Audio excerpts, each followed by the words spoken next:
ব্যানার্জিদের দলের একটা অফিস আছে ক্যামাক স্ট্রিট, আপনারা জানেন তো?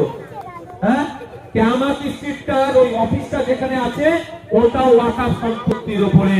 তো ওই জন্য ওরা ওয়াকফ নিয়ে বেশি কথা বলছে না। মোদীকে বলছে তুমি হাত করে যতটা পারবে না, আমি যতটা নিচ্ছি আমাকে ছেড়ে দাও, তুমি যা পারবে দখল করে নাও, এই চেষ্টা চালাচ্ছে।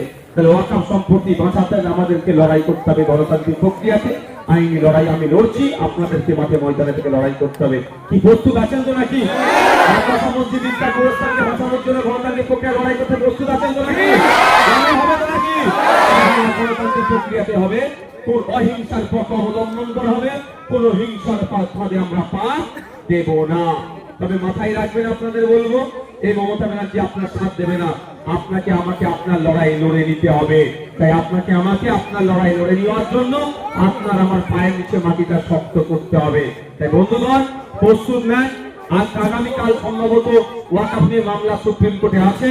কি চলছে না চলছে জানার পরে আপনাদের প্রয়োজনে ডাক দেব।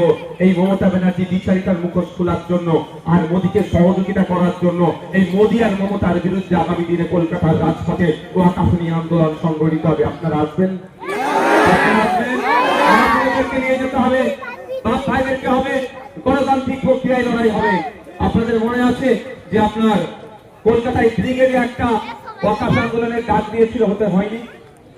হয়নি কেন? যেমন জায়গা পারমিশন পায়নি, খোঁজ নিয়ে দেখুন রাজ্য সরকার ওটা হতে দেয়নি।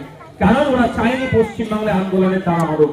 পশ্চিমবাংলার মাটি আন্দোলনের মাটি, পশ্চিমবাংলার মাটি বিপ্লবের মাটি।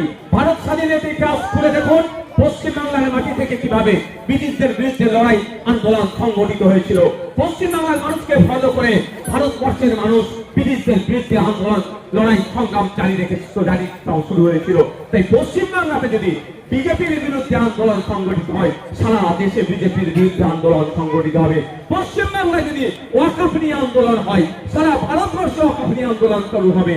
সেই জন্য মমতা ব্যানার্জি সুকৌশলে কি বললো, যে একটা ধর্ম সবাই গিয়ে একটা ধর্মী মানতে লাগবেন। আমি শেষ করে দেবো মাগরিবের আগে। আপনারা শুনতে চান? মমতা ব্যানার্জি ক্যাবিনেটের মিনিস্টার ওয়াকফ সম্পত্তি চুরি করে রেখে দিয়েছে। ক্যাবিনেটের মিনিস্টার মমতা ব্যানার্জির পাশাপাশি বসে, মন্ত্রী সবাই মমতা ব্যানার্জির পাশে বসে, মমতা ব্যানার্জির কাছে বসে যারা, তারাই ওয়াকফ সম্পত্তি চুরি করে রেখে দিয়েছে। ওই চোরগুলোর কাছ থেকে ওয়াকফ সম্পত্তি গুলো আমরা খুঁজে খুঁজে বার করবো। অসুবিধা আছে কারণ? মমতা ব্যানার্জির দলের এমপিরা ওয়াকফ সম্পত্তি লুট করে রেখে দিয়েছে। মমতা ব্যানার্জির দলের অনেক এমপি, অনেক এমএলএ ওয়াকফ সম্পত্তি লুট করে রেখেছে। মমতা ব্যানার্জির দলের অনেক নেতারা ওয়াকফ সম্পত্তি লুট করে রেখেছে। সেই জন্য ওরা কি করছে? এই জন্য ওয়াকফ সম্পত্তি গুলো সিরিয়াস হিসাবে দেখছে না। আর আমি সর্বোপরি বলি,